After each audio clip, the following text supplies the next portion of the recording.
நம்பிக்கை இல்லைன்னா இந்த உலகத்தில் நாம் நடமாடவே முடியாது. அவநம்பிக்கையோடு இருந்துக்கிட்டு இருந்தால் என்றைக்கும் அவஸ்தை தான். நாம் நம்புறது நடக்குதோ இல்லையோ அது வேறு விஷயம். ஆனால் எதையும் நம்பி தான் நாம் அடி வைக்க வேண்டியிருக்கு.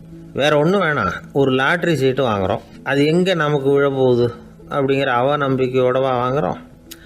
பரிசு நமக்கு தான் அப்படிங்கிற நம்பிக்கை உள்ளூர இருக்கிறதுனால தான் அதை வாங்குகிறோம். இருந்தாலும் முடிவு வேறு மாதிரி ஆகிடுது.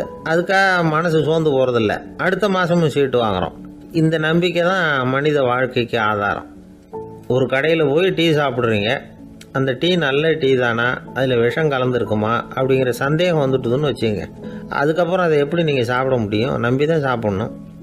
ரயில் ஒழுங்காக போய் சேருங்கிற நம்பிக்கை இருக்கிறதுனால தான் அதில் ஏறி உட்காடுறோம்.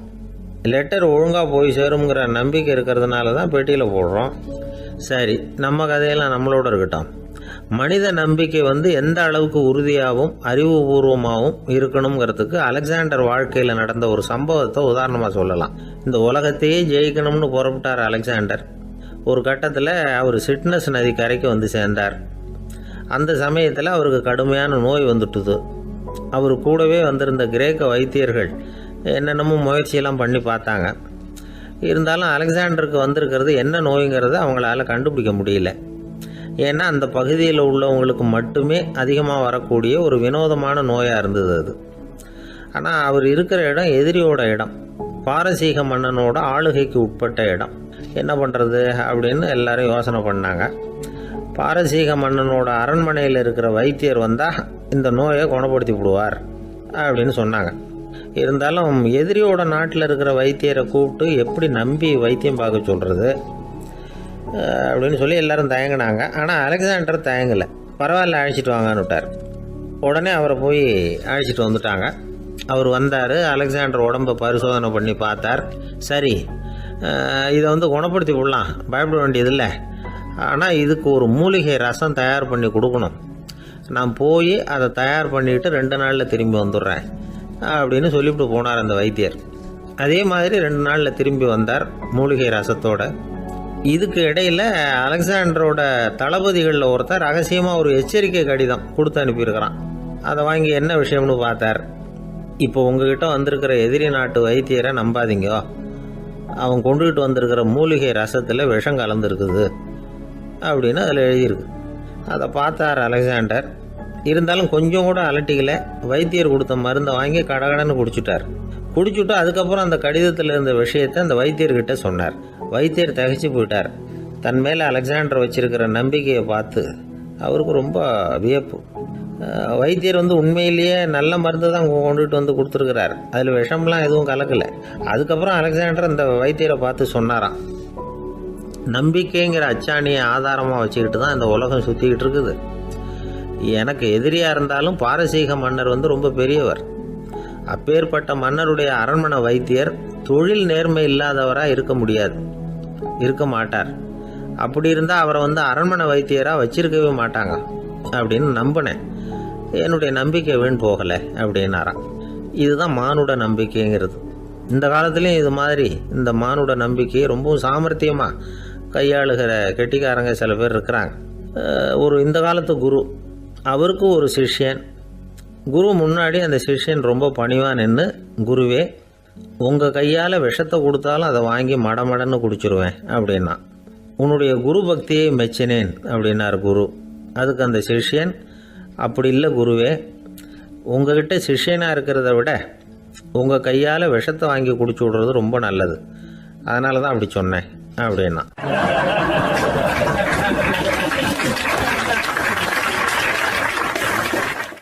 ரொம்ப நாளைக்கு முன்னாடி ஒரு நாள் கோவலன் நாடகம் நடந்தது. எங்கள் மதுரையில் நடந்தது. அதில் ஒரு முக்கியமான கட்டம், கண்ணகி கிட்ட சிலம்பை வாங்கிக்கிட்டு அதை விற்கிறதுக்காக மதுரை நகருக்கு புறப்படுறான் கோவலன். அந்த சமயத்தில் கண்ணகி பாடுற மாதிரி ஒரு நாடக பாடல் நாடக ஆசிரியர் எழுதினது. அது என்ன பாட்டுன்னா, மா பாவியோர் கூடி வாழும் மதுரைக்கு மன்னா போகாதீர் என்று அப்படின்னு ஆரம்பிக்கும் அந்த பாட்டு. இதுதான் அந்த பாட்டு. இதை கண்ணகி மேடையில் பாடின உடனே கூட்டத்தில் சலசலப்பு. நம்ம ஊர்லேயே நமக்கு முன்னாடியே நின்றுக்கிட்டு மா பாவியோர் கூடி வாழும் மதுரை அப்படின்னு சொல்கிறாங்களே, என்ன தைரியம் அப்படின்னு எல்லாம் குழப்பம் பண்ண ஆரம்பிச்சிட்டாங்க. மக்கள் சத்தம் போட ஆரம்பிச்சிட்டாங்க. எதிர்ப்பு குரல் அது பாட்டுக்கு வர வர அதிகமாக போட்டுது. கொண்டுகிட்டு வா அந்த நாடக ஆசிரியரை, எழுதுனது யார் அப்படின்னு ஒரே சத்தம், கூச்சல். வேறு வழி இல்லை. மெதுவாக மேடைக்கு வந்தார் அந்த நாடக ஆசிரியர். 4 பக்கத்திலிருந்தும் கேள்வி கணைகள். மக்களை பார்த்து கொஞ்சம் அமைதியாக இருங்கோ அப்படின்னு சொல்லிவிட்டு தன்னுடைய விளக்கத்தை சொல்ல ஆரம்பித்தார் அந்த நாடக ஆசிரியர். மா அப்படின்னு சொன்னால் திருமகளாகிய லட்சுமி அப்படின்னு அர்த்தம். பா அப்படின்னா கலைமகளாகிய சரஸ்வதி. வி அப்படின்னா மலைமகளாகிய பார்வதி. மா பாவியோர் அப்படின்னா திருமகளும் கலைமகளும் மலைமகளும், இவங்க மூவரும் அப்படின்னு அர்த்தம். இந்த 3 பேரும் வாழ்கின்ற மதுரை புனிதம் நிறைந்தது, சகல செல்வங்களும் நிறைஞ்சது. அப்படிப்பட்ட ஊரில் நான் அணிந்து கொள்ளும் இந்த சாதாரண சிலம்பை யார் வாங்கிக்குவாங்க அப்படிங்கிற எண்ணத்தோடு தான் கண்ணகி அப்படி சொல்கிறா. அதை நினச்சி தான் நான் எழுதினேன். ஆகவே மதுரையை ரொம்ப சிறுமப்படுத்தணும், ரொம்ப மோசமாக எழுதணும் அப்படிங்கிற எண்ணம்லாம் எனக்கு கிடையாது. பெருமைப்படுத்தணும்னு நினச்சி தான் அப்படி எழுதினேன் அப்படின்னு விளக்கம் கொடுத்தாராம். இந்த விளக்கத்தை கேட்டதும் எல்லாரும் ரொம்ப சமாதானம் ஆயிட்டாங்களாம். இப்படி விளக்கம் கொடுத்த அந்த நாடக ஆசிரியர் யார் தெரியுமா? அவர் தான் தமிழ் நாடக உலகின் முதல் ஆசான் சங்கரதாஸ் சுவாமிகள். அவருக்கு நகைச்சுவை உணர்வும் அதிகம். 1920ஆம் ஆண்டு திருநெல்வேலியில் அவர் தங்கியிருக்கிறார் நாடகம் நடத்துறதுக்காக. அவர் தங்கியிருந்த வீட்டில் கொசு மூட்டை பூச்சி அதிகமாக இருந்திருக்கு. அவரால் தூங்கவே முடியல. அவர் அனுபவித்த தொல்லைகள் ஒரு பாட்டாக உருவாச்சு. வேடிக்கையாக ஒரு பாட்டு எழுதினாராம். மூட்டையும் கொசுவும் ஒரு வீட்டிலே மீட்டிங் போட்டால் முன்னே நிற்க யாரால் முடியும்? கொசு மோகன ராகம் போல சத்தம் போட்டு முன்னே நின்று செய்திடும் யுத்தம். இதை மறுநாள் நாடகத்தில் கோமாளி வேஷம் போட்ட ஒரு சிறுவனை விட்டு பாட வச்சிருக்காரு. எல்லாரும் சிரித்து ரசித்தாங்களாம். சங்கரதாஸ் சுவாமிகள் கல்யாணமே பண்ணிக்கல, துறவி மாதிரியே வாழ்ந்திருக்கார். தமிழ் நாடக கலைக்கு தன்னையே அர்ப்பணம் பண்ணிட்டவர் அவர். 1922 நவம்பர் மாதத்தில் ஒரு நாள் புதுச்சேரியில் அவர் வாழ்க்கை முடிஞ்சுது. அப்போ அவருக்கு வயசு 55. சங்கரதாஸ் சுவாமிகள் நாடக ஆசிரியர் மட்டும் இல்லை, மேடை நாடக இயக்குனர், தயாரிப்பாளர். அவரே ஒரு சிறந்த நடிகர். ஒரு தடவை சாவித்திரி நாடகத்தில் இவர் யமதர்மனா வேஷம் போட்டு நடிச்சிருக்கிறார். நாடகம் பார்த்துக்கிட்டு இருந்த கருவுற்ற ஒரு பெண்மணிக்கு பயத்தினால அங்கேயே குழந்தை பிறந்துட்டு தான். அந்த நிகழ்ச்சிக்கு அப்புறம் இவர் இந்த வேஷம் போடுறப்போலாம் ஜனங்களுக்கு முன்கூட்டியே எச்சரிக்கை கொடுக்க ஆரம்பிச்சிருவாராம். அதாவது அப்படி யாராவது பயப்படுறவங்க இருந்தால் கொஞ்சம் கண்ணை மூடிங்க அல்லது எழுந்திரிச்சு போடுங்கன்னு. நடிப்புன்னா அப்படிலாம் இருக்கணும். இந்த காலத்தில் நடிகர் ஒருத்தர் சொன்னார், சார் நான் இந்த நாடகத்தில் நடிக்கிறப்போ முகத்தில் நவரசங்களையும் காட்டி நடித்தேன், உணர்ச்சிகளை எல்லாம் நல்லா காட்டி நடித்தேன். அப்படி இருந்தும் ஜனங்கள் கல்லை எடுத்து மேடையில் வீசிவிட்டாங்க சார் அப்படின்னார். நாடகத்தில் உங்களுக்கு என்ன வேஷம் அப்படின்னு கேட்டாங்க. அது செத்து கிடக்கிற பணமாக நடித்தேன் சார் அப்படின்னார்.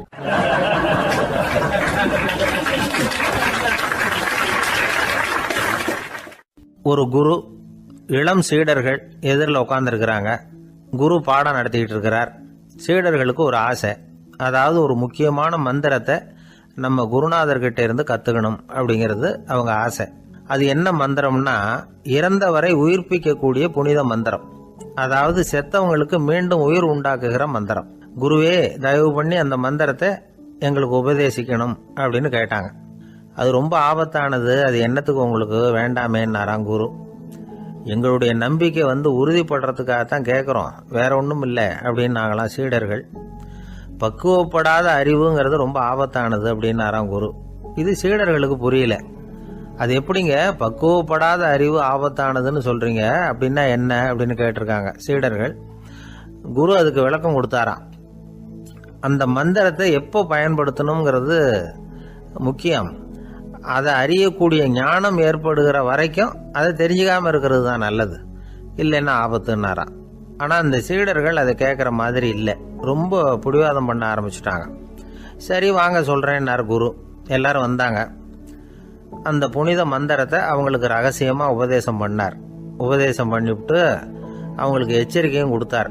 இந்த மந்திரத்தை நல்லா ஆராய்ச்சி பார்த்ததுக்கு அப்புறம் தான் உச்சரிக்கணும், அவசரப்பட்டு எதுவும் செஞ்சிடக்கூடாது அப்படின்னு ஒரு தடவைக்கு பல தடவை எச்சரிக்கை கொடுத்தார்.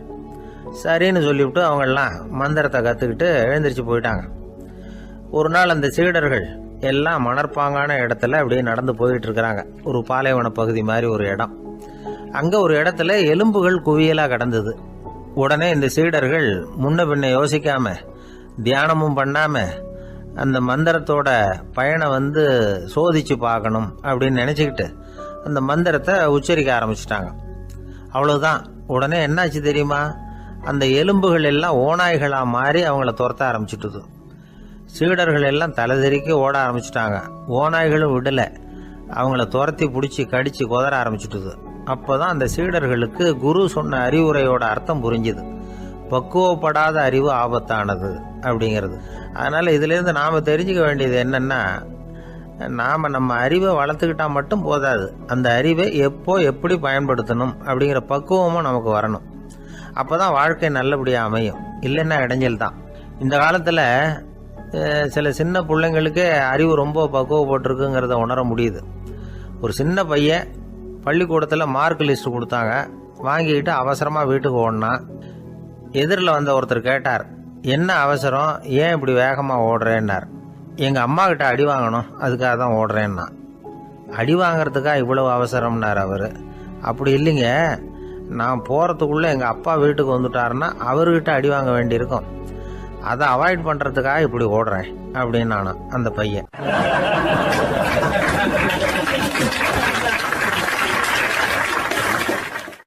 விவசாயிகள் அவங்க விவசாயம் முன்னேறி இருக்கிற அளவுக்கு விவசாயிகளுடைய வாழ்க்கை தரம் முன்னேறலை. அந்த அளவுக்கு அவர்கள் நாட்டுக்காக உழைச்சிக்கிட்டு இருக்கிறாங்க. அந்த காலத்திலே அதை பற்றி ஒரு கதை சொல்றது உண்டு. ஒரு வயசான ஆள் நிலத்தில் ஏறு ஊதுகிட்டு இருந்தாராம். கிழிஞ்சு போன ஒரு சின்ன துண்டை தான் இடுப்பில் கட்டியிருந்தாராம். தலையில் ஒரு கந்தலை சுற்றி இருந்தார். உடம்பு பூரா சேரு, ரொம்ப ஏழை. ஏறு ஓட்டிகிட்டு இருக்கிறவர் வேற எப்படி இருப்பார்? இருந்தாலும் அந்த ஆள் ரொம்ப ஜாலியாக பாட்டு பாடிக்கிட்டே ஏறு ஊதுகிட்டு இருந்தாராம். உடம்புல தான் அவர் ஏழையை தவிர மனசில் ஒரு ஏழையா தெரியல. அந்த சமயத்தில் அந்த நாட்டு ராஜா அந்த பக்கமாக குதிரை மேலே வந்தாராம். வேட்டைக்கு போயிட்டு பரிவாரங்களோட திரும்பி வந்துகிட்டு இருக்கிறார். ரொம்ப செல்வ செழிப்புல இருக்கிற ராஜா அவரு இந்த வயசான விவசாயியை பார்த்திருக்கார். இந்த ஆள் ரொம்ப ஏழைங்கிறது அவர் பார்த்தாவே பளிச்சுன்னு தெரியுது. கட்டிக்கிறதுக்கு நல்ல துணி இல்லை, உடம்போ இழைச்சி போயிருக்குது, வயறு முதுகுல போய் ஒட்டிக்கிட்டு இருக்கு, கண்ணு குழு விழுந்து போயிருக்குது. ஆனாலும் முகத்தை பார்த்தா சந்தோஷமா இருக்கிற மாதிரி இருக்கு. இவ்வளவு உற்சாகமா பாடிக்கிட்டு இருக்கிறாரு அப்படின்னு ஆச்சரியமா நினைச்சு பார்த்தார் அந்த ராஜா. சரி, அவர்கிட்ட கொஞ்சம் பேச்சு கொடுத்து பார்க்கலாம் அப்படின்னு முடிவு பண்ணார். ஐயா பெரியவரே, இப்படி கொஞ்சம் வர முடியுமான்னாராம்.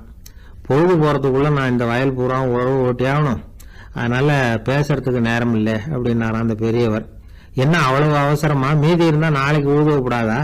அது சரி, உனக்கு எத்தனை ஏக்கர் நிலம் இருக்கு அப்படின்னு விசாரிச்சிருக்கார் ராஜா. எனக்குன்னு சொந்தமா உள்ளங்கை அளவு கூட நிலம் கிடையாது. இது எங்க முதலாளியோட நிலம். இதை பூராவும் ஊது முடிச்சாதான் அவர் கூலி கொடுப்பார். நான் கூலிக்கு ஊதுகிட்டு இருக்கிறேன். உங்ககிட்ட பேசிக்கிட்டு இருந்தா அவருக்கு துரோகம் பண்ணது மாதிரி ஆயிடும் அப்படின்னாராம். ராஜா குதிரை விட்டு கீழே இறங்கினார். வரப்புல நடந்து அந்த பெரியவர்கிட்டயே போனாராம். சரி, ஒரு நாள் பூரா ஊதான் உனக்கு எவ்வளவு கூலின்னு கேட்டிருக்கார். 8 அணா கூலி கிடைக்கும்னாராம் அவர். இது ரொம்ப காலத்துக்கு முன்னாடி நடந்த ஒரு சம்பவங்கிறதுனால அப்ப 8 அணா கூலிங்கிறது ரொம்ப பெருசு. இருந்தாலும் அதுவும் அந்த ராஜாவுக்கு பெரிய கூலியா தெரியல. இவ்வளவுதானா, இதை வச்சுக்கிட்டு நீ எப்படி காலம் தள்ளுற அப்படின்னாராம். ஒன்னும் கவலை இல்லை அப்படின்னாராம் அவரு. ராஜாவுக்கு ரொம்ப ஆச்சரியமா போச்சு. 8 அணா கூலி வாங்குற இந்த ஆளு கவலை இல்லாம இருக்கிறார், ஏராளமான வசதியோட இருக்கிறன்னா கவலை இல்லாம வாழ முடியலையே அப்படின்னு நினைச்சு பார்த்திருக்கார். அது சரி, 8 அணாவில் எப்படி குடும்பம் நடத்துற அப்படின்னு கேட்டாராம். எனக்கு கிடைக்கிற 8 அணாவில் 2 அணா குடும்பத்துக்கு செலவழிக்கிறேன், 2 அணா பழைய கடனுக்கு கொடுக்குறேன், 2 அணா தர்மம் செய்யறேன், 2 அணா வட்டிக்கு கொடுக்குறேன், ஒரு குறையும் இல்லைன்னாராம். ராஜாவுக்கு ஒன்றும் புரியல. எனக்கு ஒன்றும் புரியலேன்னு இருக்காரு. ஐயா, எனக்கும் என் மனைவிக்கும் 2 அணா செலவாகுது. வயசான அம்மா அப்பா இருக்கிறாங்க, சின்ன வயசுல என்னை காப்பாத்தினவங்க அவங்க. அந்த கடனுக்கு 2 அணா செலவாகுது, அது பழைய கடன். என் தங்கச்சி ஒருத்தி ஆதரவு இல்லாத நிலைமையில தன்னுடைய மகனோட என் வீட்டுல இருக்கிறா. அவளுக்கும் அவள் மகனுக்கும் 2 அணா செலவு பண்றேன், அது தர்மம். எனக்கு 2 பிள்ளைங்க இருக்கிறாங்க, அவங்களுக்கு 2 அணா செலவு பண்றேன், அது வட்டிக்கு கொடுக்கறது மாதிரி. பிற்காலத்துல அவங்க எங்களை காப்பாத்துவாங்க. அந்த வகையில நான் திருப்தியோட வாழ்ந்துட்டு இருக்கிறேன் அப்படின்னாராம். ராஜாவுக்கு அர்த்தம் புரிய ஆரம்பிச்சுதான். அந்த பெரிய நிலத்தை விலை கொடுத்து வாங்கி அந்த பெரியவருக்கே தானமா கொடுத்துட்டாராம். இப்போ ஊழவருக்கே நிலம் சொந்தமாயிட்டுது. அன்னையிலிருந்து அரசனுக்கும் ஆறுதல் கிடைச்சுதான். இப்படி ஒரு கதை சொல்லுவாங்க. 8 அணா வருமானத்தை வச்சுக்கிட்டு எப்படி காலத்தை தள்ளுறதுன்னு சொல்றதுக்காக இந்த கதையை சொல்றதாக யாரும் தப்பா நினைச்சுக்க கூடாது. கிடைக்கிறத எப்படி பங்கு போடுறார், எப்படி திருப்தியா வாழறார் அப்படிங்கிறது தான் முக்கியம். அது மாதிரி இன்றைக்கு இந்த பொங்கல் திருநாளில் உழவர்கள் மனசு மகிழ்ச்சியா இருந்ததுன்னா அது எல்லாரும் மகிழ்ச்சியா இருக்கிறது மாதிரி அர்த்தம். அதனால அவர்கள்ட்ட இருந்து நாம பாடம் கத்துக்கணும். சில உழவர்கள் தங்கள் நிலத்துல விளையிறத தாங்கள் சாப்பிட மாட்டாங்க, அடுத்தவங்கள்ட்ட வித்துட்டு சந்தையில போய் வேற அரிசி வாங்கிட்டு வந்து தான் இவங்க சாப்பிடுவாங்க. அப்படிப்பட்ட விவசாயிகள்லாம் இது உண்டு. பங்கிடுகிற பண்பை உழவர்கள்ட்ட இருந்து கற்றுக்கொள்ளுங்கள் அப்படிம்பாங்க. ஒரு ஆள் நிம்மதியா மகிழ்ச்சியா இருந்தானா உங்க நிம்மதிக்கும் மகிழ்ச்சிக்கும் என்ன காரணம்னு கேட்டிருக்காரு இன்னொருத்தர். என்கிட்ட இருந்தது பூராவையும் என் பிள்ளைங்களுக்கு சமமா பங்கு போட்டு கொடுத்துட்டேன், எனக்குன்னு எதுவுமே வச்சுக்கல, அதுதான் நிம்மதிக்கு காரணம்னு இருக்கான். உங்ககிட்ட இருந்தது எவ்வளவு இருந்தது அப்படின்னு கேட்டிருக்காரு அவரு. மொத்தமா ஒரு 50,000 ரூபாய் இருக்கும் அப்படின்னு இருக்கான். அவ்வளவும் பணமாவே இருந்ததா அப்படின்னு கேட்டிருக்காங்க அவங்க. இல்லைங்க, அவ்வளவும் கடன், அதை தான் பிரிச்சு கொடுத்துருக்கேன் பிள்ளைங்க கிட்ட அப்படின்னு நானா அவன்.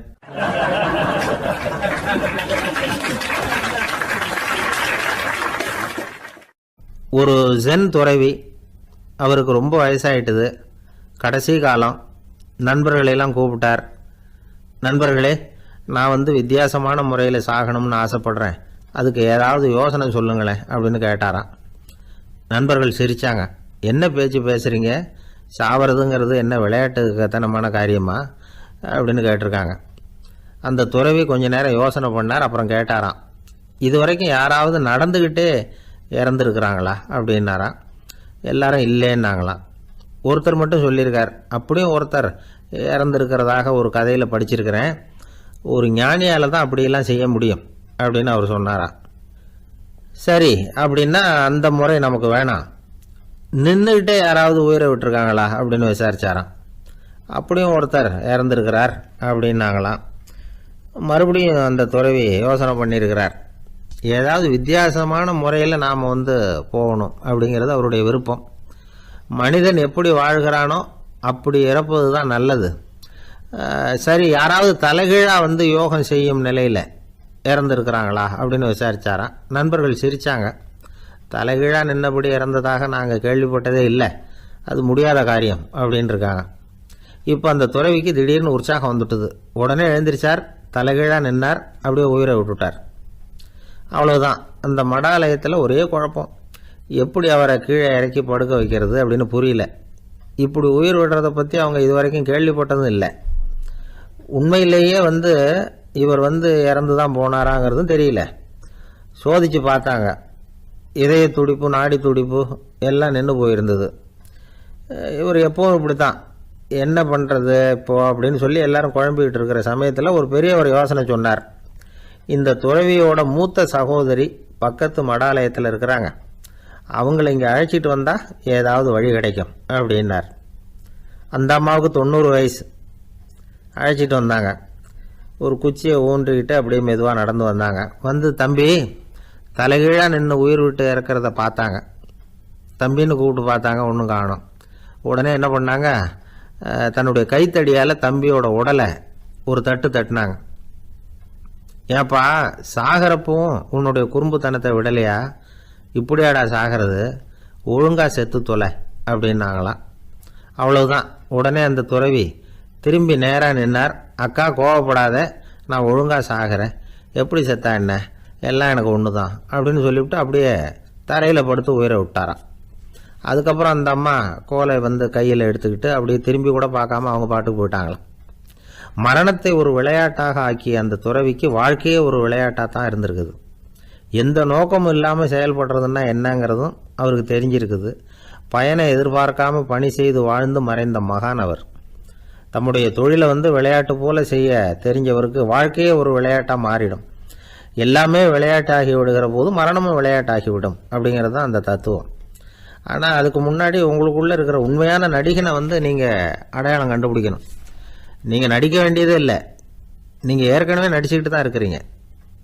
நீங்கள் இந்த உண்மையை தெரிஞ்சுக்கணும், அவ்வளவுதான். இதுதான் ஞானிகளுடைய கருத்து. வாழ்க்கையை சரியாக புரிஞ்சுக்கிட்டால் எல்லாமே நடிப்புங்கிறது புரியும். கல்யாண பத்திரிக்கை அனுப்பியிருந்தேனே, ஏன்டா வரலன்னு கேட்டான் ஒருத்தன். வந்திருந்தேனே அப்படின்னானா இவன். டேய், ஏன்டா போய் சொல்கிற, நான் பத்திரிக்கையே உனக்கு அனுப்பலையே அப்படின்ட்டுருக்கான் அவன். அதுக்கு இவன் சொன்னானா, பத்திரிக்கை அனுப்புனேன்னு நீ போய் சொல்கிறப்போ கல்யாணத்துக்கு வந்தேன்னு நான் போய் சொல்லக்கூடாதா அப்படின்னானா.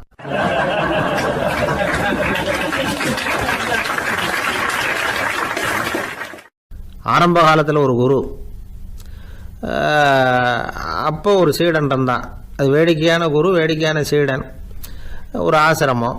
ஒரு நாள் ஒருத்தன் அவசரமாக அந்த குருவை தேடி வந்திருக்கிறான். என்ன விஷயம்னு விசாரித்தார் குரு. உங்கள் சீடர் என்னை அடிச்சுட்டார் அப்படின்னு புகார் பண்ணானா அந்த ஆள். குரு சீடனை கூப்பிட்டார். அடிச்சே அந்த ஆளை அப்படின்னு கேட்டாரான். ஆமான் இருக்கான் சீடன்.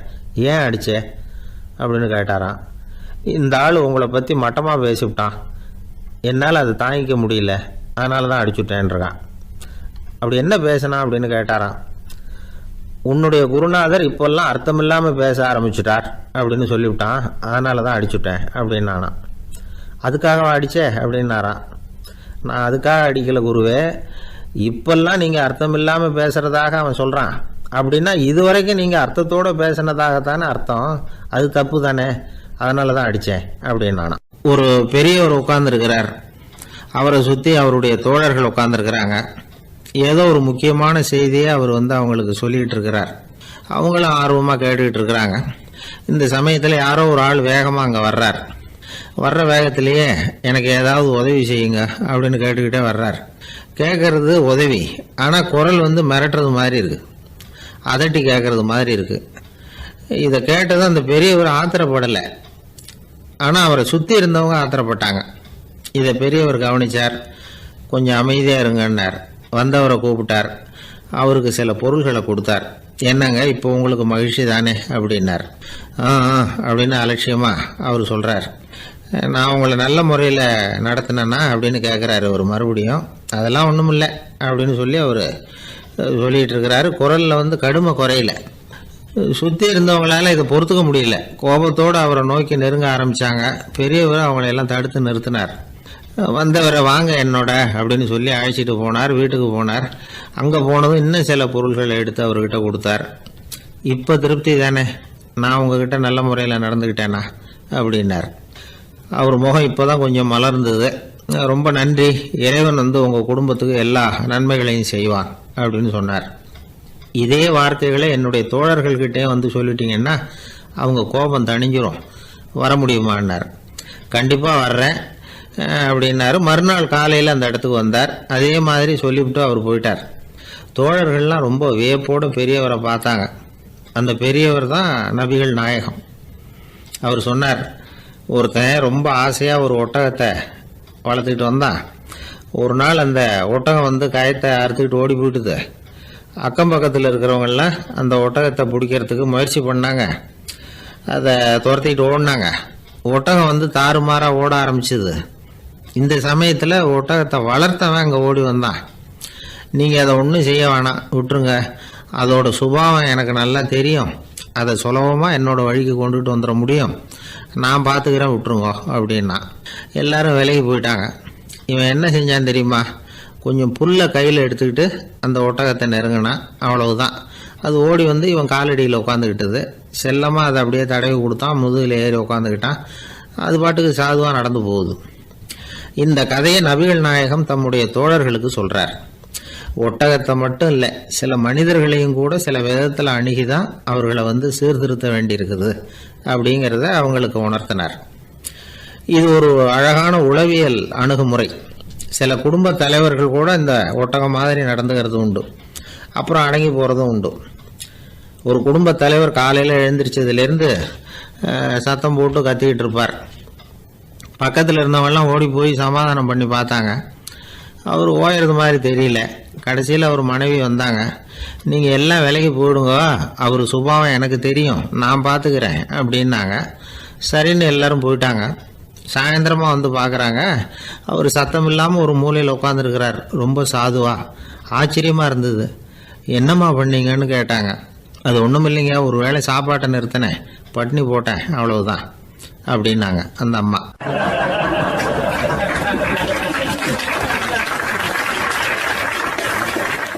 அளவுக்கு மிஞ்சினால் அமிர்தமும் நஞ்சு அப்படின்னு சொல்லுவாங்க. அது உண்மைதான். ஒருத்தருக்கு அளவுக்கு மீறிய புகழ் வந்துட்டுதுன்னு வச்சுங்க, அது கூட ஆபத்தா போயிடுறது உண்டு. பழங்காலத்துல எல்லாம் கிரேக்க தேசத்துல ஒரு பழக்கம் உண்டாம். அதாவது யாராவது ஒருத்தரை நாடு கடத்தணும்னா அதுக்கு ஒரு வழி உண்டு. அதாவது ஒருத்தரை நாடு கடத்தணும்னு மக்கள் விரும்புகிறாங்கன்னு வச்சுங்களேன், அவர் பேரை ஒரு மண்பாண்ட ஓட்டு சில்லில் எழுதி அதை ஒரு குறிப்பிட்ட பொது இடத்துல போட்டுற வேண்டியது, அவ்வளவுதான். இது மாதிரி பல பேர் போட்டுக்கிட்டே இருப்பாங்க, எல்லாம் அப்படியே குவிஞ்சு போயிடும். அந்த ஓட்டாஞ்சில்லு குவியலில் யாருடைய பேர் அதிகமாக இருக்குதோ அந்த நபரை ஒரு 10 ஆண்டுகள் நாடு கடத்தி விடுவாங்க. இது அந்த ஊர் வழக்கமாக. ஒரு நாள் அந்த குவியலுக்கு பக்கத்தில் ஒரு ஆள் நின்றுக்கிட்டு இருக்கிறான். அவன் கையில் ஒரு ஓட்டாஞ்சில்லு வச்சிருக்கிறான். அதில் யாரோட பேரையோ எழுதணும், எழுதி அந்த இடத்துல போடணுங்கிறது அவன் ஆசை. ஆனால் அவன் படிக்காதவன், அதனால் எழுத தெரியல. யாராவது அந்த வழியாக வர்றாங்களான்னு பார்த்துக்கிட்டே நின்றுக்கிட்டு இருந்தான். ஒரு பெரியவர் வந்துக்கிட்டு இருந்தார். அவர்கிட்ட ஓடினான். கையில் இருந்த மண்பாண்ட சில்லை கொடுத்தான். ஐயா, இதில் ஒரு பேர் எழுதி கொடுங்களேன்னா அந்த பெரியவர் அதை வாங்கி கையில் வச்சுக்கிட்டு, என்ன பேர் எழுதணும் சொல்லு அப்படின்னா. இவன் சொன்னான், அரிஸ்டைடிஸ் அப்படின்னு எழுதுங்க அப்படின்னா. இதை கேட்டதும் அந்த பெரியவருக்கு அதிர்ச்சி. ஏன்னா அவர் தான் அரிஸ்டைடிஸ், தத்துவ மேதை அரிஸ்டைடிஸ் அவர். இருந்தாலும் நான் தான் அதுங்கிறத காட்டிக்காம அந்த ஆளுகிட்ட கேட்டார். அது சரிப்பா, அரிஸ்டைடிஸ்ங்கிற பேரை எழுத சொல்ற, அவர் உனக்கு என்ன கெடுதல் பண்ணார்? அவர் பேரை இதில் எழுத சொல்றியே அப்படின்னு கேட்டிருக்கார். அதுக்கு இவன் சொன்னானா, அவர் எனக்கு எந்த கெடுதலும் பண்ணல, அவரை நான் பார்த்தது கூட இல்லை அப்படின்னு இருக்கான். அப்புறம் எதுக்காக அவரை நாடு கடத்தணும்னு நீ ஆசைப்படுற அப்படின்னு கேட்டிருக்கார். இப்போ அந்த ஆள் சொல்கிறான், அரிஸ்டைடஸை பற்றி எல்லாரும் பேசுகிறாங்க, அவர் ரொம்ப நல்லவர், அவர் ஒரு பெரிய அறிவாளிங்கிறாங்க, அவர் ஒரு பெரிய வள்ளல், பேரறிஞர், இப்படி எல்லாரும் சொல்கிறத கேட்டு கேட்டு எனக்கு ரொம்ப அழுத்து போயிட்டுது, அதனால தான் வெறுப்பாயிட்டேன் அப்படின்னு நானும். இதிலேருந்து என்ன தெரியுது? நாம் நல்லவனாக இருக்கிறதுல ஒன்றும் இடைஞ்சல் இல்லை. ஆனால் நம்மளை நல்லவன் நல்லவன் எல்லாரும் சொல்ல ஆரம்பிச்சிட்டாங்கன்னு வச்சுக்கோங்க, அப்போ இடைஞ்சல் ஆரம்பம்னு அர்த்தம். எதுவுமே அளவுக்கு மிஞ்சி போகாமல் பார்த்துக்க வேண்டியது ரொம்ப அவசியம். அளவுக்கு அதிகமாக ஆசைப்படாதவங்களில் ஆப்ரஹாம் லிங்கனும் ஒருத்தரான். அவர் ஒரு தடவை தன்னுடைய நண்பர்கள்கிட்ட பேசிக்கிட்டு இருந்தாராம். ஒருத்தர் கேட்டிருக்கார், ஒரு மனுஷனுக்கு கால்கள் எவ்வளோ உயரம் இருக்கணும் அப்படின்னு கேட்டாராம். இதுக்கு ஆப்ரஹாம் லிங்கன் சொன்னாராம், அது என்ன, இடுப்புலேருந்து தரையை தொடுற அளவுக்கு உயரம் இருந்தால் போதும் அப்படின்னாராம்.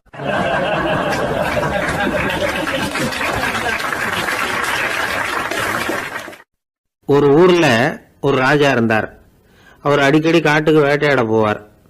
சில நண்பர்களையும் கூட அழைச்சிக்கிட்டு போவார். காட்டுக்கு போனதும் ஆளுக்கு ஒரு பக்கமாக போய் வேட்டையாடுவாங்க.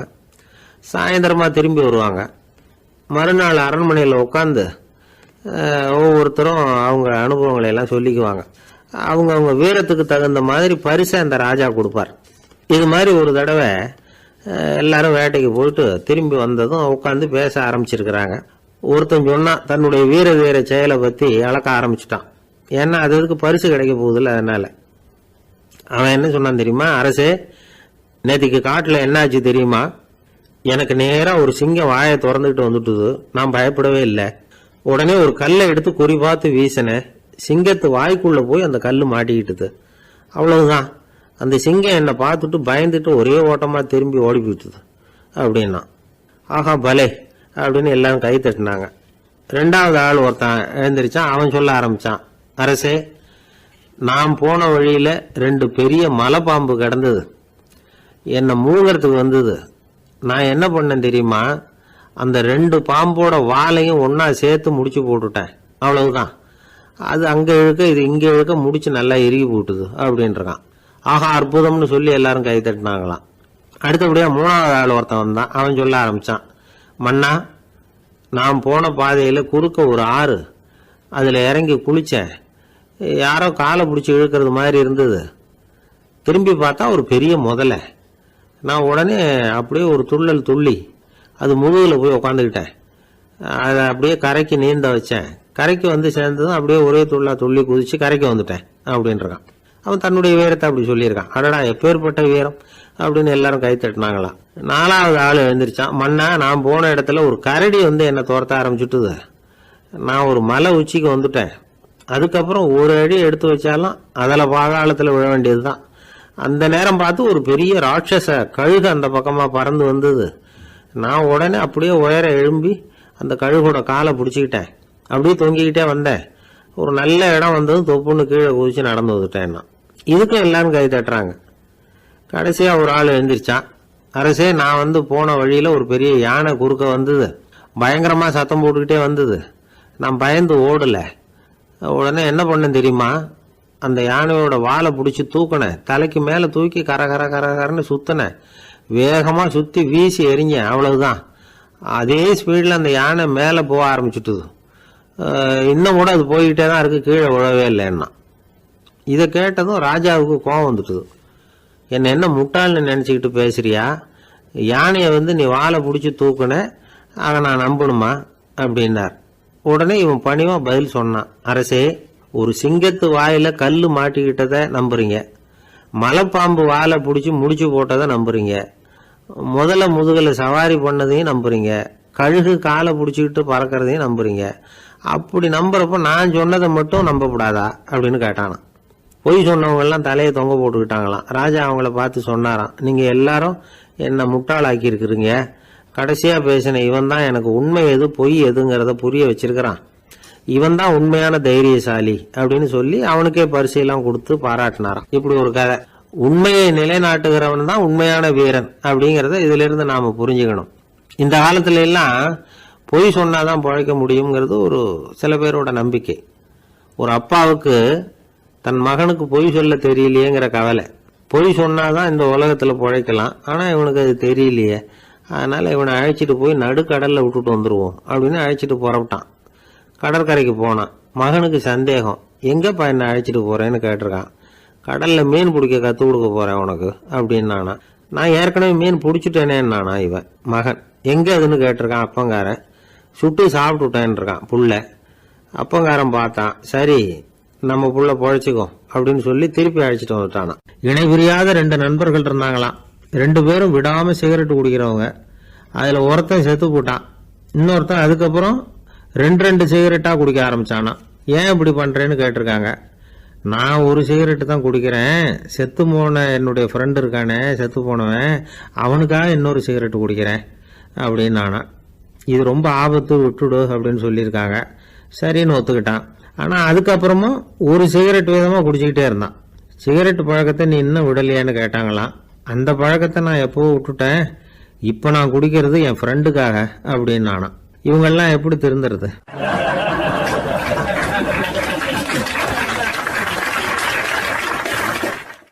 ஒரே ஒரு ஊர்ல ஒரு ராஜா இருந்தார். அவர் பேர்ல மக்களுக்கு ரொம்ப மரியாதை. அவ்வளவு நல்லா ஆட்சி புரிஞ்சுக்கிட்டு வந்தார். அவருக்கு வயசாயிட்டுது. அதனால ஒரு நாள் அமைச்சரை கூப்பிட்டார். இதை பாருங்க, எனக்கு வயசாயிட்டுது, அதனால இந்த அரச பொறுப்பை எல்லாம் நீங்க ஏத்துக்குங்க அப்படின்னார். அதுக்கப்புறம் ராணியை கூப்பிட்டார். வா, நாம இனிமே இங்க இருக்க வேணாம், காட்டுக்கு போய் தவம் பண்ணலாம் அப்படின்னு கூப்பிட்டார். இந்த செய்தி மக்களுக்கு அறிவிக்கப்பட்டது. மக்கள் உடனே கூட்டம் கூட்டமா அரண்மனைக்கு வர ஆரம்பிச்சுட்டாங்க. மன்னரை போய் பார்க்கறாங்க. அரசே, தாங்கள் வந்து எங்களுக்கு தந்தை மாதிரி. நீங்க காட்டுக்கு போயிட்டா நாங்கள்லாம் இங்க எப்படி இருக்க முடியும்? எங்களுக்கெல்லாம் எந்த துன்பமும் இல்லாம பார்த்துக்கிட்டு வர்றீங்க. இது மாதிரியான ஒரு அரசாட்சி இல்லைன்னா மக்கள் வந்து வாழ்ந்து என்ன பயன் அப்படின்னாங்க. இருந்தாலும் என்ன பண்றது, வயசாயிட்ட காரணத்தினால இந்த முடிவுக்கு வர வேண்டி இருக்குது அப்படின்னாரா ராஜா. அப்படின்னா நீங்க காட்டுக்கு போக வேணாம், நாங்க போறோம். நாங்க அங்க போய் தவம் பண்றோம், வழிபாடு பண்றோம், கடவுள் வருவார், அவர்கிட்ட வரம் வாங்கிட்டு வந்துடுறோம் அப்படின்னாங்களாம். அப்படி சொல்லிவிட்டு உடனே எல்லாரும் காட்டுக்கு போனாங்க. நாட்டு மக்கள் எல்லாரும் ஒட்டு மொத்தமா வந்து காட்டில் உட்காந்துக்கிட்டு தவம் பண்றதை பார்த்தார் கடவுள். உடனே புறப்பட்டு வந்தார். எல்லாரும் இப்படி வந்து உட்காந்துருக்கிறீங்களே, என்ன வேணும் உங்களுக்கு அப்படின்னு கேட்டார். உடனே மக்கள் எல்லாரும் ஒரு குரல்ல சொன்னாங்க, சுவாமி, எங்கள் மன்னன் ரொம்ப நாளைக்கு நல்லபடியா இருக்கணும். அவர் வந்து மகிழ்ச்சியாகவும் உடல் நலத்தோடும் இருந்தாதான் நாங்க அமைதியா வாழ முடியும் அப்படின்னாங்க. சரி, அதுக்கு என்ன செய்யணும் அப்படின்னாரு ஆண்டவன். எங்க மன்னருக்கு இன்னும் ஒரு 100 வருஷம் ஆயுள கொடுங்க அப்படின்னாங்க. அவ்வளவுதானே, சரி அப்படியே ஆகட்டும் அப்படின்னு சொல்லிவிட்டு ஆண்டவன் போயிட்டார். மக்கள் மகிழ்ச்சியோட திரும்பி வந்தாங்க.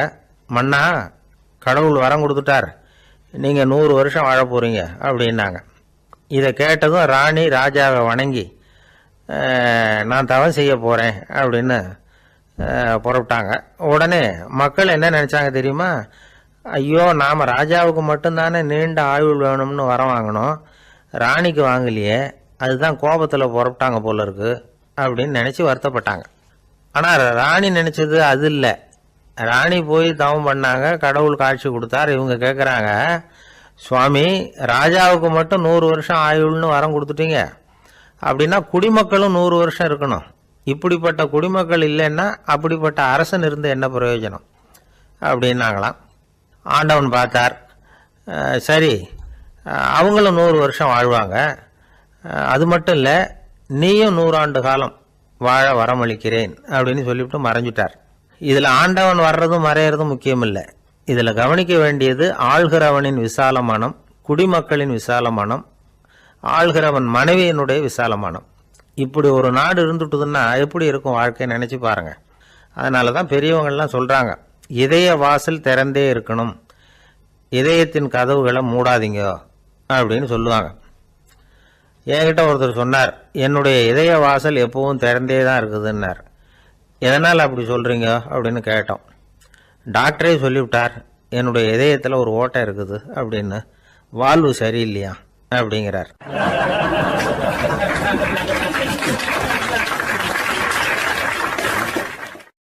கத்தியை தீட்டாதே புத்தியை தீட்டு அப்படின்னு ஒரு பெரியவர் புத்தி சொன்னார். அதை கேட்ட ஒரு இளைஞன், அது எப்படி பெரியவரை புத்தியை தீட்டுறது? கத்தியை தீட்டுன்னு சொன்னால் ஒரு கருங்கல்லில் கத்தியை தேய்க்கலாம், புத்தியை தீட்டுன்னு சொன்னால் எப்படி தலையை கொண்டுட்டு போய் தரையில் தேய்ச்சிக்கிட்டு இருக்க முடியுமா அப்படின்னா. அந்த பெரியவர் உடனே புரிஞ்சுக்கிட்டார், இந்த இளைஞனுக்கு புத்தி கூர்மை கம்மி அப்படிங்கிறத புரிஞ்சுக்கிட்டார். அது சரி, அறிவுக்கும் புத்திசாலித்தனத்துக்கும் என்ன வித்தியாசம்? இது ஒரு முக்கியமான கேள்வி. அறிவுன்னா என்ன, புத்திசாலித்தனம்னா என்ன? இதே கேள்வியை சாக்ரட்டிஸ் கிட்ட அவருடைய சீடன் ஒருத்தன் கேட்டானான்.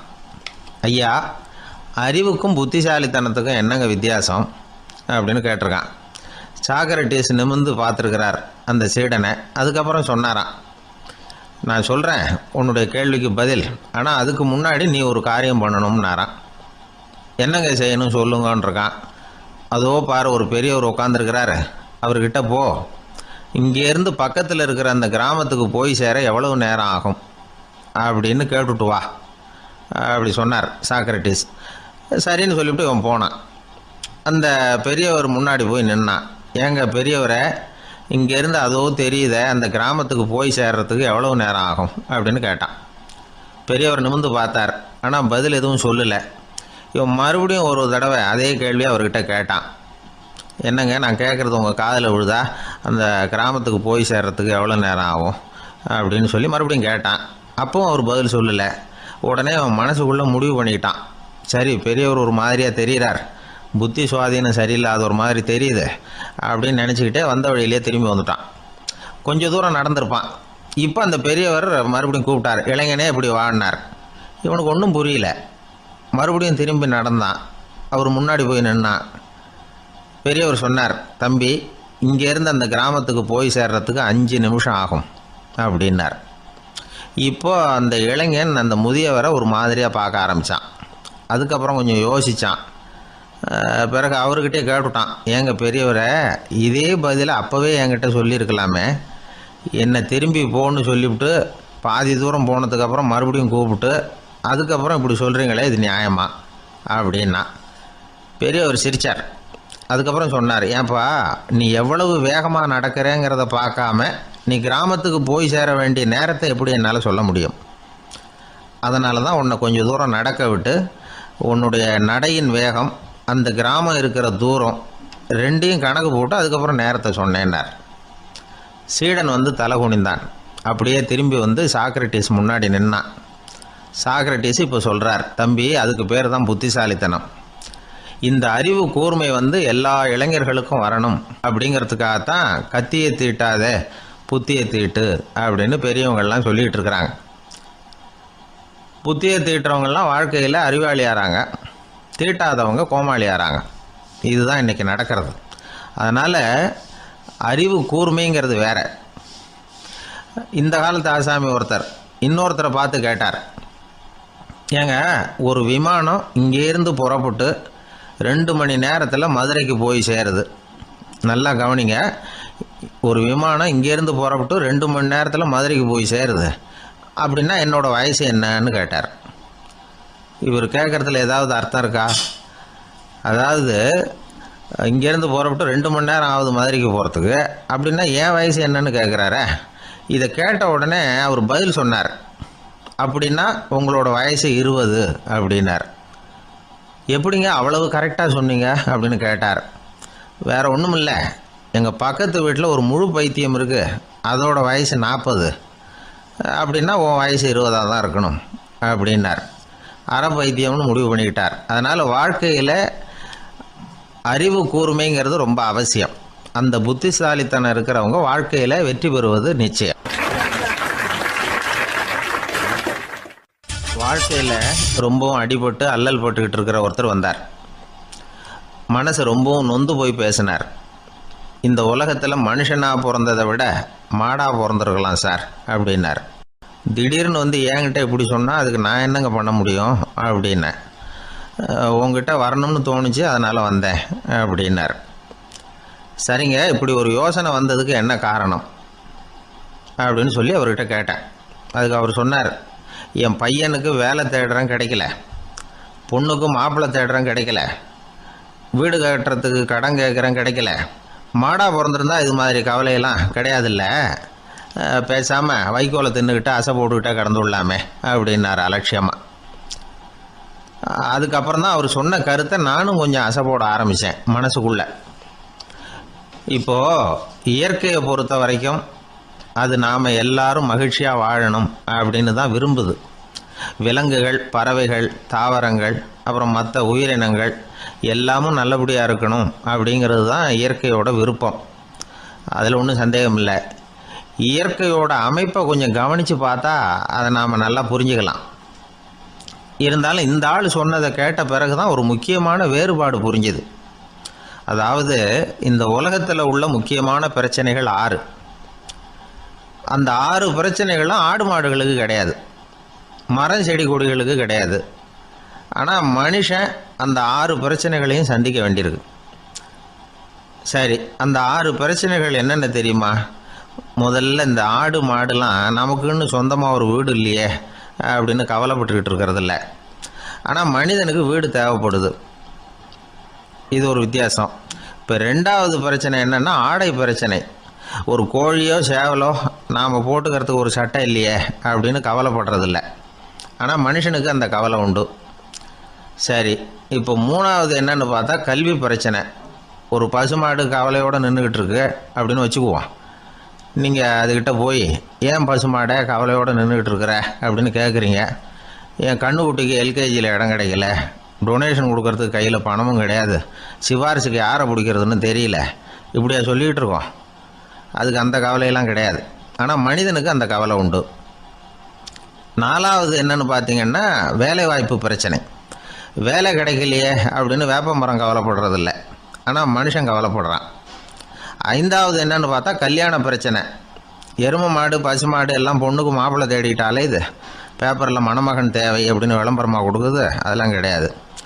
6வது என்னன்னு பார்த்தீங்கன்னா பணம் சம்பந்தமான பிரச்சனை. ஆடு மாடுலாம் பணத்தை சேமிக்கணும்னோ ஏதாவது நிதி நிறுவனத்தில் முதலீடு பண்ணணும்னோ நினச்சிக்கிட்டு இருக்கிறதில்ல. பணத்தை எப்படி காப்பாற்றுறது அப்படிங்கிற கவலையும் அதுகளுக்கு கிடையாது. குதிரை வந்து குளம்போடு பிறக்குது, அதனால் அது காடு மேடெல்லாம் கவலை இல்லாமல் தெரியலாம். ஆடு வந்து உடம்பில் ரோமத்தோடு பிறக்குது, அதனால் அது குளிரை பற்றி கவலைப்பட வேண்டிய அவசியம் இல்லை. ஆனால் மனுஷனை பார்த்திங்கன்னா அவன் தான் ஒன்றும் இல்லாமல் பிறக்கிறான். ஏன் இந்த பாகுபாடு அப்படின்னு கேட்டால் இதை பற்றி கொஞ்சம் சிந்திச்சு பார்க்கணும். அதாவது இந்த சந்தேகத்தை ஒரு பெரியவர்கிட்டையும் கேட்டேன். அவர் சொன்னார் இதுக்கு பதில். அவர் இதே கேள்வியை இயற்கை கிட்ட கேட்டாராம். இயற்கை பதில் சொல்லிச்சான். வேறு யாருக்கும் கொடுக்காத ஒரு வலுவான கருவியை, ஒரு பவர்ஃபுல் வெப்பன் மனுஷனுக்கு கொடுத்துருக்குறேன்னு, அந்த கருவியை உபயோகப்படுத்தி அந்த 6 பிரச்சனை மட்டும் இல்லை 6 கோடி பிரச்சனைகள் இருந்தாலும் அதையெல்லாம் சமாளிக்கலாம். அது கருவி என்ன தெரியுமா? அதுதான் 6வது அறிவு. அதை உபயோகப்படுத்தினா காலுக்கு செருப்பு தயார் பண்ணிக்கலாம், குளிருக்கு போர்வை தயார் பண்ணிக்கலாம், என்ன வேணும்னாலும் செய்யலாம் அப்படின்னு இயற்கை பதில் சொல்லிச்சான். அதனால் நாம் செய்ய வேண்டியது என்னென்னா இயற்கையை முதல்ல சரியாக புரிஞ்சுக்கணும். இயற்கையின் படைப்பையே நாம் சரியாக புரிஞ்சுக்கிறது இல்லையா, அதுதான் வேதனை. இந்த கதையை கேளுங்க. இப்போ நகரத்திலேருந்து ஒரு ஆள் கிராமத்துக்கு வந்தான். அங்கே ஒரு சிறுவன் மாடு மேய்ச்சிக்கிட்டு இருந்தான். நகரத்து ஆள் சொன்ன எவ்வளோ அழகான பசு. அது சரி, இதுக்கெல்லாம் ஏன் கொம்பு இல்லைன்னா, இதுக்கு அந்த பையன் பதில் சொன்னான். பசுமாட்டுக்கு கொம்பு இல்லாததுக்கு பல காரணங்கள் உண்டு. கண்ணுக்குட்டியாக இருந்தால் கொம்பு இருக்காது. பசு வளர்ந்து பெருசானதுக்கு அப்புறம் தான் கொம்பு முளைக்கும், இது ஒரு காரணம். சில சமயம் வளர்கிற கொம்பை எடுத்து விடுறது உண்டு, அது ஒரு காரணம். ஆனால் இதுக்கு ஏன் கொம்பு இல்லைன்னு கேட்குறீங்க. அதுக்கு என்ன காரணம்னா, இது பசு இல்லை, குதிரை அப்படின்னு நானா.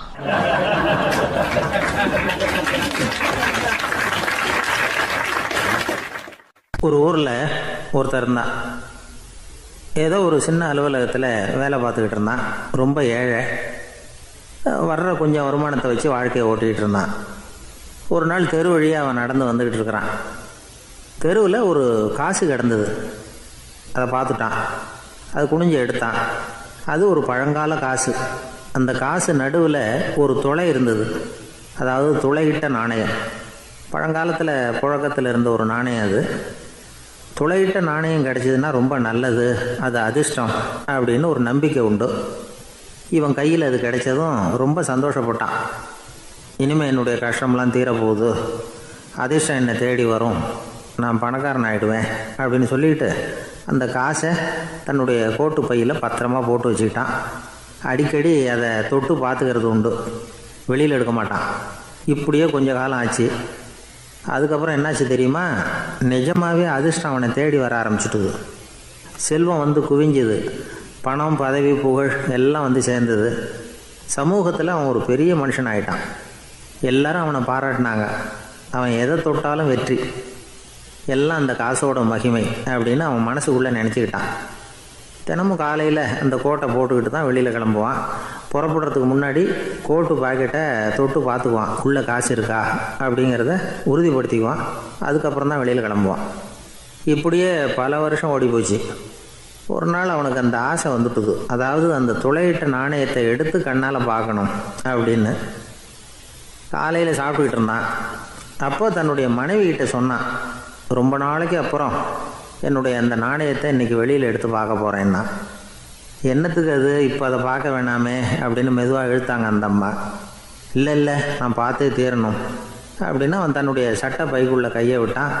உள்ளே இருந்த நாணயத்தை வெளியில் எடுத்தான். பார்த்தா அவனுக்கு ஆச்சரியமாக போச்சு. அந்த நாணயத்தில் துளையே இல்லை. என்ன ஆச்சு அப்படின்னு சொல்லி அவன் ரொம்ப குழம்பி போயிட்டான். இப்போ அந்த அம்மா சொன்னாங்க, நான் தான் ஒரு நாள் உங்கள் கோட்டு ரொம்பவும் தூசியாக இருக்கேன்னு சொல்லி அதை ஜன்னலுக்கு வெளியில் உதறினேன். உள்ளே இருந்த அந்த காசு அப்போ எனக்கு தெரியாது, ஞாபகத்தில் இல்லை. அது தெருவில் விழுந்துட்டது போல இருக்கு. அதுக்கப்புறம் எவ்வளவோ தேடி பார்த்தேன், கிடைக்கல. அதுக்குள்ளே அதை யாரோ எடுத்துகிட்டு போயிட்டாங்க போல இருக்கு. அது இல்லைங்கிறது உங்களுக்கு தெரிஞ்சால் வருத்தமாக இருக்குமேங்கிறதுக்காக நான் தான் வேறு ஒரு நாணயத்தை எடுத்து சட்டை பைக்குள்ளே வச்சுட்டேன் அப்படின்னு விவரத்தை சொன்னாங்க அந்த அம்மா. இது எப்போ நடந்ததுன்னு கேட்டான். உங்களுக்கு அந்த காசு கிடைச்சதே அன்றைக்கி மறுநாளே இது நடந்து போச்சு அப்படின்னாங்களாம். இதை கொஞ்சம் யோசனை பண்ணி பாருங்கள். அவனுக்கு அதிர்ஷ்டத்தை கொடுத்தது அந்த நாணயம் இல்லை, அவனுடைய நம்பிக்கை, அதாவது தன்னம்பிக்கை. அதுதான் வேலை செஞ்சுருக்கு. இதிலிருந்து நாம் தெரிஞ்சுக்க வேண்டியது என்னென்னா, வாழ்க்கையில் முன்னேற நினைக்கிறவங்களுக்கு தன்னம்பிக்கை ரொம்ப முக்கியம். அது இல்லைன்னா முன்னேற முடியாது. ஒருத்தன் சொன்னானா, நான் எப்போவுமே என்ன தான் சார் நம்புவேன், மற்றவங்கள நம்ப மாட்டேன். நேற்றுக்கு பாருங்கள், திடீர்னு 10 பேர் என்னை அடிக்க வந்துட்டாங்க, நான் ஒருத்தனாகவே அதை சமாளித்தேன் அப்படின்றான் ரொம்ப பெருமையாக. அது எப்படின்னு கேட்டாங்களாம். ஒரே ஓட்டமாக அங்கேருந்து ஓடி வந்துட்டேன் அப்படின்னு நானா.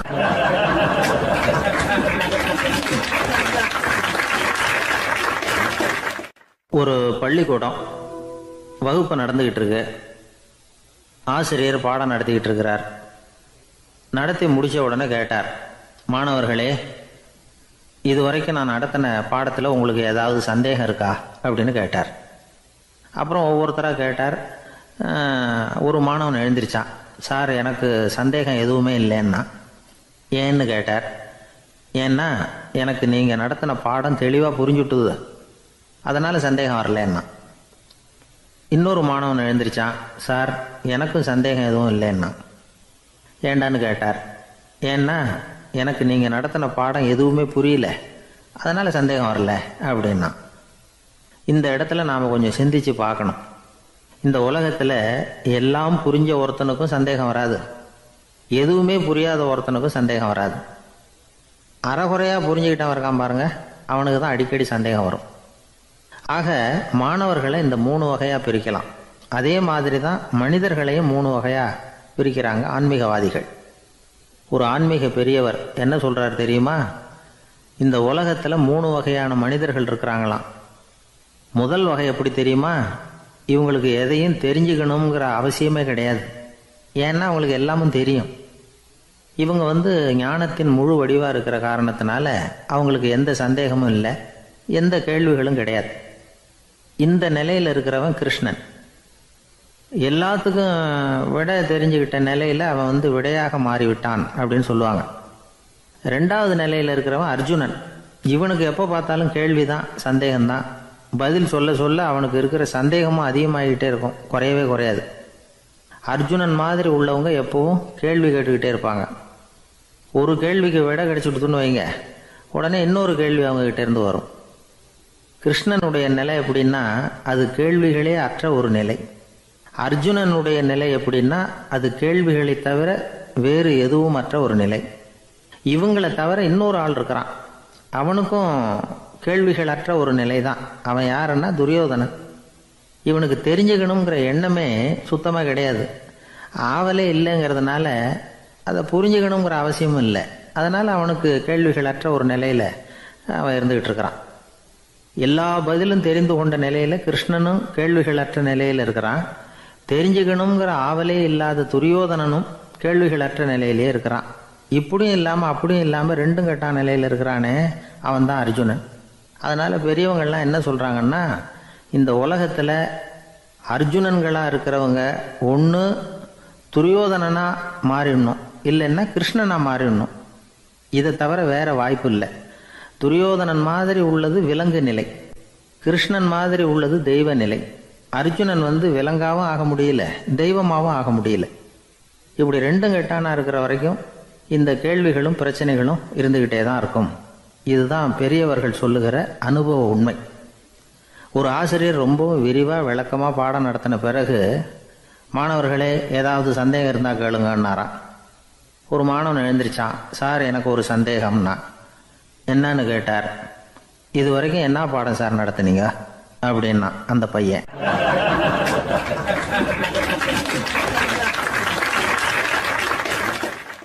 ஒரு ஊரில் ஒரு மன்னர் இருந்தார்.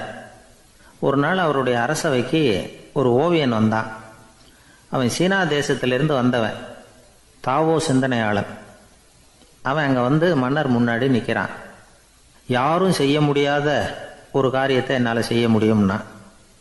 இவன் இப்படி சொன்னதை கேட்டதும் ஏற்கனவே அங்கே இருந்த அரசவை ஓவியன் ஒருத்தனுக்கு கோபம் வந்துட்டுது. இதோ பாரு, இப்படிலாம் பேசக்கூடாது, நான் வேணும்னா உன்னுடைய சவாலை ஏற்றுக்கிறேன் அப்படின்னா.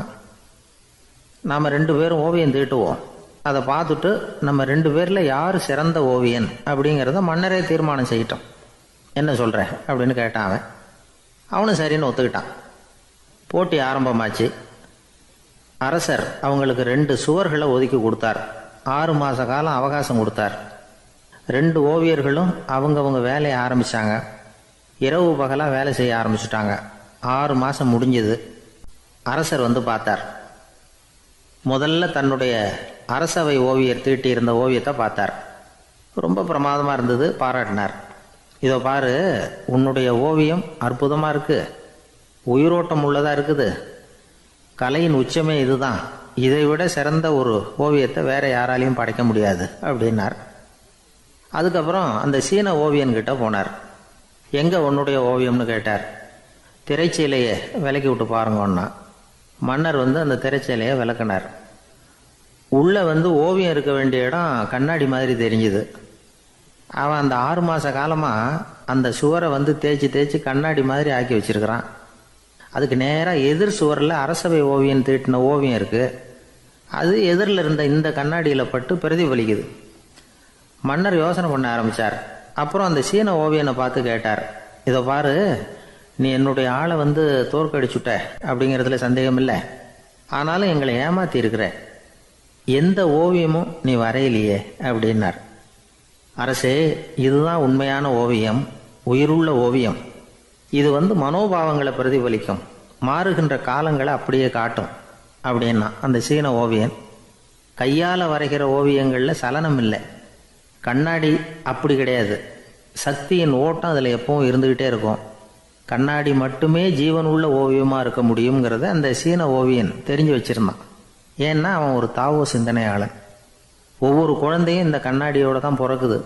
ஆனால் நாம் என்ன செய்கிறோம்னா ஓவியங்களை கண்ணாடி மீது பதிப்பிச்சு விடுறோம். கண்ணாடி நம்மளை பிரதிபலிக்குது. நம்முடைய அழகோ அவலட்சணமோ கண்ணாடியை பாதிக்கிறது இல்லை. ஏன்னா அதுக்கு மனம் கிடையாது. கடந்து போன வினாடியை பற்றி அது சிந்திக்கிறது இல்லை. அடுத்த கணத்தை பற்றின எதிர்பார்ப்பும் அதுக்கிட்ட கிடையாது. அதுதான் பற்றற்ற நிலை. மனிதனுக்கு தேவைப்படுறது அதுதான். கண்ணாடிக்கிட்டே இருந்து நாம் கற்றுக்கொள்ள வேண்டிய பாடம் இது. வாழ்க்கையில் மனிதர்களை நேசிக்கலாம், உலகின் அழகையெல்லாம் பிரதிபலிக்கலாம், ஆனால் எதையும் பற்றி கொண்டு விடக்கூடாது அப்படிங்கிறது பெரியவர்கள் அறிவுரை. துயரம்ங்கிறது பற்றுக்களின் சாயை. கண்ணாடி முன்னாடி நிற்கிறப்போவெல்லாம் நமக்கு இந்த ஞாபகம் வரணுமா. ஒரு குடும்பத் தலைவர் ஒரு நாள் காலையில் விடிஞ்சு எழுந்திரிச்சதும் சத்தம் போட்டார். யார் இந்த கருங்குரங்கு படத்தை என் ரூமில் கொண்டாந்து மாட்டி வச்சது அப்படின்னு கத்தினார். சமையல் கட்டிலிருந்து மனைவி பதில் சொன்னாங்க. தூக்க கலக்கத்தில் உளராதிங்க, நல்லா பாருங்க, அது படம் கிடையாது, முகம் பார்க்குற கண்ணாடி அப்படின்னாங்க.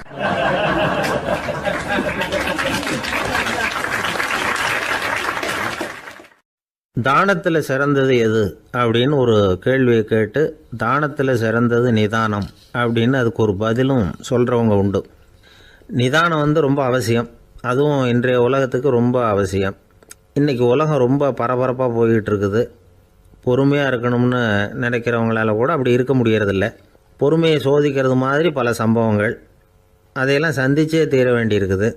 எங்கே போனாலும் க்யூவில் நிற்க வேண்டியிருக்குது. எங்கே போனாலும் காத்துக்கிட்டு இருக்க வேண்டியிருக்கு. ஆஃபீஸ்லேயோ வீட்லேயோ கூட நீங்கள் நிதானமாக பொறுமையாக நடந்துக்க தெரியலன்னா உங்களுக்கு சிடுமூஞ்சி, முசுடு இப்படிலாம் பேர் வச்சுருவாங்க. அது உங்களுக்கு தேவையா? சரி, வாழ்க்கையில் பொறுமைசாலின்னு பேர் வாங்கிறதுக்கு என்ன வழி? முதல் பாயிண்ட், நீங்கள் நினைக்கிறது, எதிர்பார்க்கறது, செய்கிறது எல்லாமே 100% கரெக்டாக நடக்கணும்னு ஆசைப்படக்கூடாது.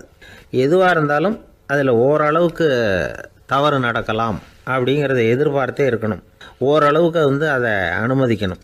ஒரு நண்பரை 6 மணிக்கு ஒரு இடத்துக்கு வர சொல்லியிருக்கிறீங்க. 6 மணிக்கு அவர் வரலை.